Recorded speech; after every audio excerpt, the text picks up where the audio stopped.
Welcome to Stories by Rushik podcast.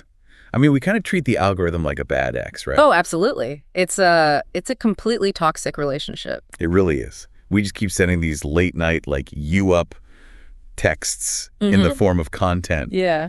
And we get completely ghosted. Every single time. Yeah, but somehow we blame ourselves, Yeah. Like we wear our broken hearts as some kind of badge of honor. We just pour our energy into the void, wake up to 0 notifications, and then, I don't know, convince ourselves that this suffering is just part of the creative process. Right. It's this illusion we create. And that is exactly what we're unpacking today for you. We're looking at this brilliantly raw, incredibly witty piece called Why Do You Sleep with Failures by Rushik. Such a good title. It's so good. And I want to set the tone right now because this is not your standard fluffy, just believe in yourself motivational stuff. Oh, definitely not. No, it is a reality check for anyone trying to build something. He takes a very hard look at how we romanticize our struggles and just completely confuse the exhausting act of showing up with actual measurable growth. Yeah, because we really do treat failure like a childhood comfort object. Exactly. The central metaphor he uses is hilarious, but it's honestly painfully accurate. Creators actually hug failure to sleep, much like a worn-out teddy bear. A worn-out teddy bear. We really do. We do. There's this strange warmth in the familiar sting of it.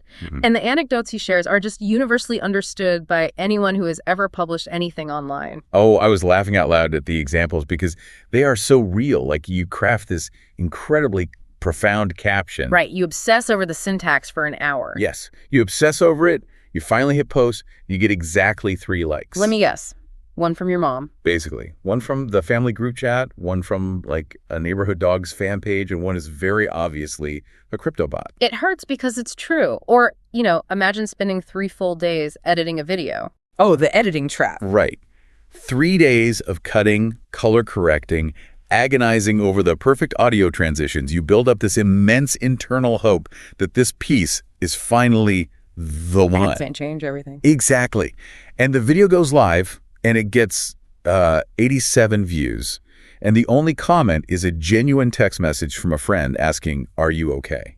Just, are you okay? That is so brutal. It is brutal, but the thought leadership shining through here points out a really fascinating psychological trap. We endure this cycle, post, fail, repeat, not because we're evolving, but because we've somehow accepted this empty echo chamber as actual applause. Right. But wait, let me push back on this for a second because I have to play devil's advocate. Go for it. Aren't we supposed to be consistent? I mean, literally every guru, every course, every marketing seminar says, post every day. Consistency is king. Oh, the holy grail of internet advice. Right. So if you're getting 87 views, the standard advice is just keep posting until the algorithm favors you.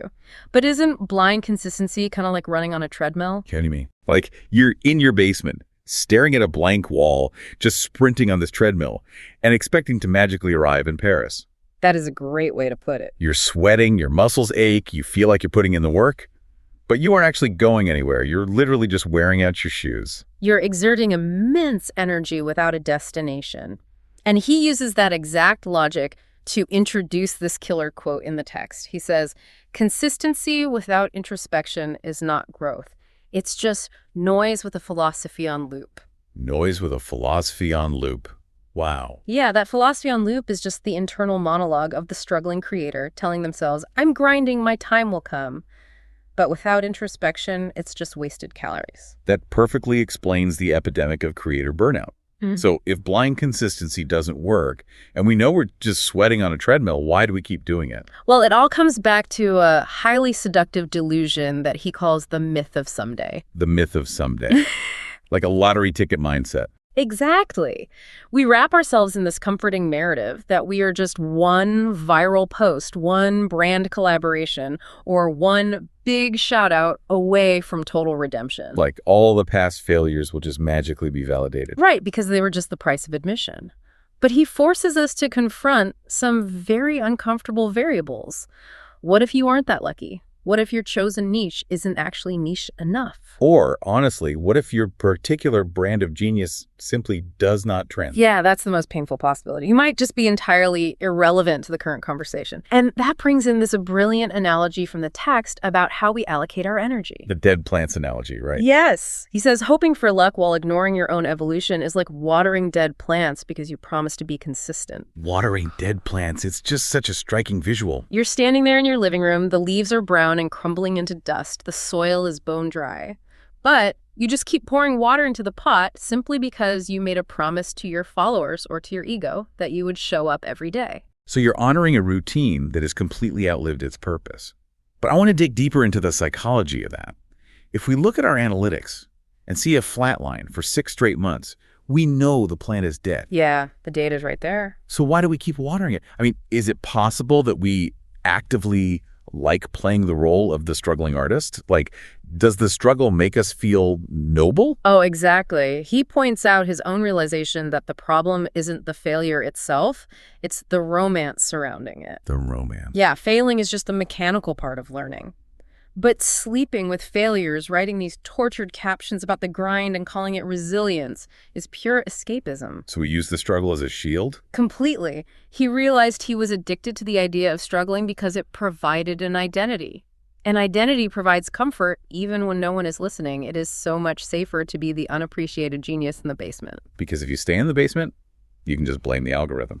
Exactly. But if you step out, study the market, try your hardest, and still fail, then you have no excuses left. Claiming the game is rigged is always easier than learning how to play it. Wow. Okay, so if we realize we're just comforting ourselves with this struggle, how do we break out of that comfort zone? Yeah. Because that is a harsh mirror to look into. It really is. And this brings us to his ultimate moment of clarity.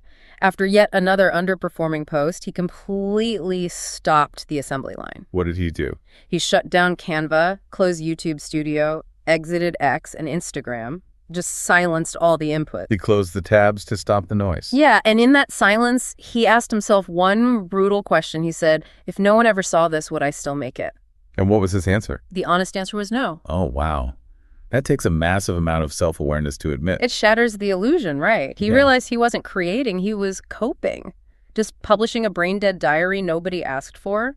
But wait, I have to play devil's advocate again here regarding authenticity. We are always told to create for yourself first. The romantic ideal is that true art comes from within.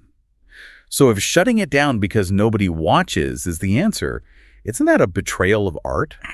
Like, aren't we just becoming sellouts? He actually dismantles that tension perfectly. He draws a hard line between private art and public creation.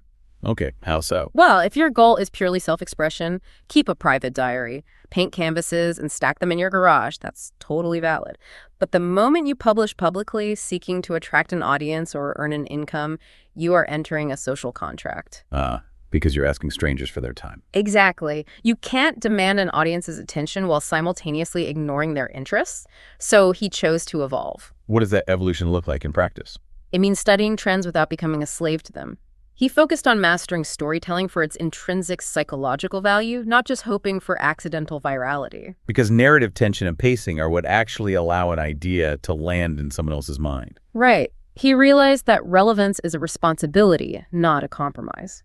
Relevance is a responsibility. Yeah. I love that. So it's not a compromise of your artistic integrity to be relevant.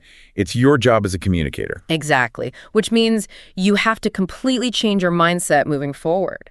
He argues that we have to actively unfollow philosophies that glorify the long road. Oh, like the whole just keep grinding in the dark mentality. Yeah, those cliches are frequently just an excuse for a complete lack of strategy. Instead, he says, we should follow people who build smart highways. Smart highways. Yeah. So looking for efficiency and proven frameworks. Right. Stop pretending to be an out-of-the-box thinker when you haven't actually made the effort to understand what works inside the box. You can't break the rules effectively if you never bothered to learn them in the first place. Exactly. So if we are finally taking this worn-out teddy bear of failure, this really comfortable identity of the struggling creator, and throwing it in the trash, what is our new relationship status? This is his concluding mic drop moment. He says, marry your evolution. Marry your evolution. That is such a deep commitment. It really is.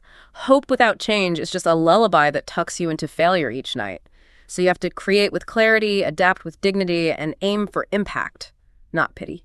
Aim for impact, not pity. So you evaluate yourself on one objective metric. Are you actually growing? And if the honest answer is no, then just stop. Stop the blind consistency. Stop watering the dead plant. I love that. Yeah. It entirely removes the shame associated with pivoting or starting over. So to everyone listening right now, I want to leave you with a final provocative thought to chew on today based on all of this. Yeah, take a hard look at your own work. Exactly. Think about the project or the goal you've been grinding away at lately. Are you actually adapting and learning, or are you just comfortably playing the role of the struggling hero in a movie no one is watching? What dead plant are you watering right now just because you promised to be consistent? It might really be time to put down the watering can and plant something new. Thank you for listening to Stories by Ruchik podcast. For more such podcasts, follow Stories by Ruchik on Spotify, Apple Podcasts, Amazon Prime Music, and YouTube.